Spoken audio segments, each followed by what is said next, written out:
Hi, I'm Brian Kurtz, and these videos are meant to accompany a book called Access the Real You, Touching Your Divinity and Applying Its Wisdom to Your Life. I hope they serve.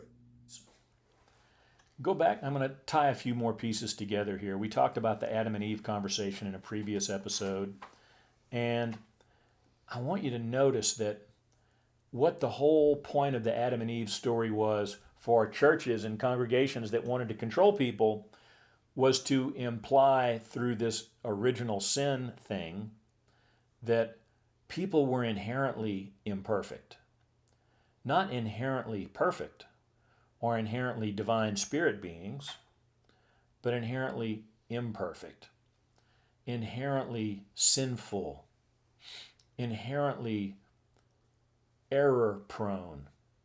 Yeah, we all make mistakes. Yeah, we're all imperfect. We're all doing the best we can, and yet we are perfectly us. We're all a little different, but that doesn't mean we need to be separated.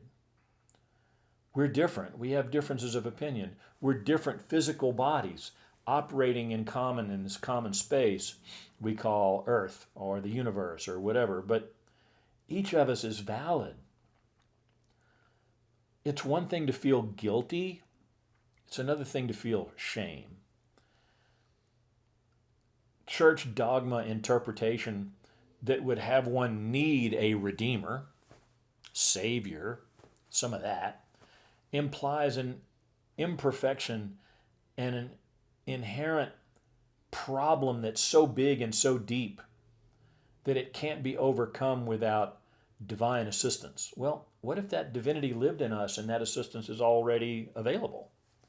At that point, let's differentiate guilt and shame. Guilt is feeling badly for something you did.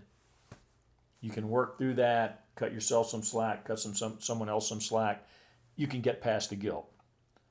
Shame is a whole different, deeper, more powerful negative vibration. It's in Dr. David Hawkins' scale, shame was about the lowest vibration you could get. Shame is not just about something I did, but about something I am.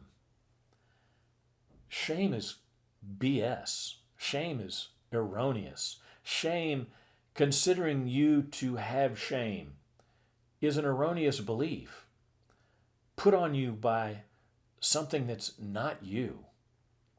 You are an inherently divine spirit being sourcing a physical body, walking through physical 3D time and space, connected all the while to a divinity that is beyond time and space.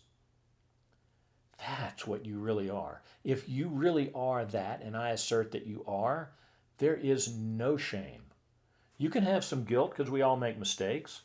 Work on forgiving yourself for the mistakes and getting past the guilt, but you can never resolve shame if that's who you are, and you're not.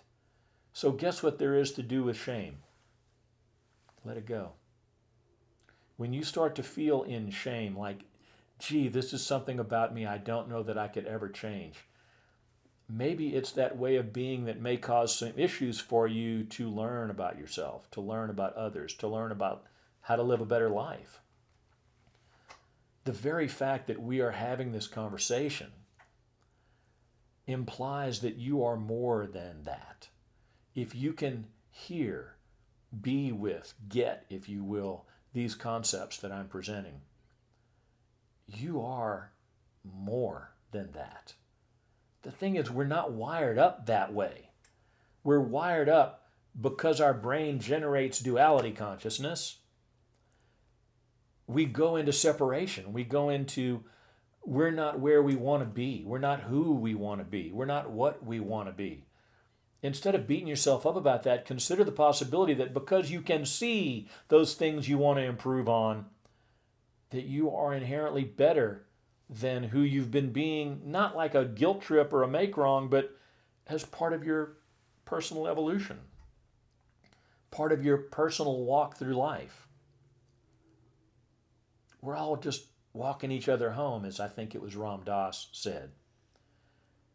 Be in the awareness that you are, and you can let go of the shame that you may have carried and all of the resulting thought processes that come from that root thought, that seed thought.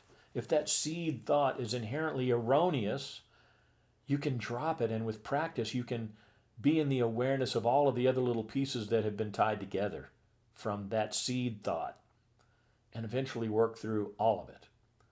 Carl Jung, great philosopher, psychologist, artist, brilliant, amazing Renaissance man, said, and I'm going to probably butcher the quote a little bit, but basically he said, if something remains unresolved in your subconscious, it will show up in your life as fate.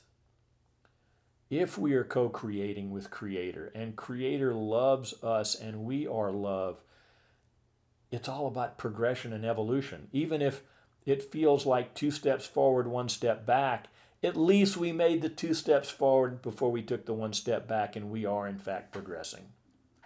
Cut yourself some slack, love yourself, forgive yourself, love others, forgive them too. We're all doing the best we can to walk each other home.